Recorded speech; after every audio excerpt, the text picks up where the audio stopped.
কি গো শুনছো? এসো।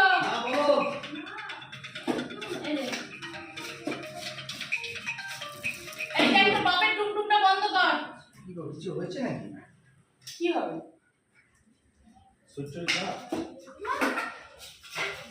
শরীর খারাপ কেন? মন ভালো আছে? হ্যাঁ। ও, আমি কিছু করলাম নাকি? না, চা খেতে যাচ্ছি। ঠিক করে বলছো? কেন বেকার মাথা খাচ্ছ? চা খেতে যাচ্ছি তা তো তোমার সমস্যা হচ্ছে। ভালোভাবে রাখলে ভালো মতো হজম হয় না নাকি? বিরক্তিকর। এইবার ব্যাপারটা ঠিক হলো। আমি আপনাদের শরীর টরীর খারাপ, অত আদর করে ডাকছো। না কেন, তোমাকে কি আমি খ্যাটমে গিয়ে সবসময় ডাকি নাকি? হ্যাঁ, জানলার পর্দাটা ওইদিকে সরাও, হাওয়াটা আসছে না আমার গায়ে। ভালোভাবে বলেছিল সেই জন্য হজম হচ্ছে না।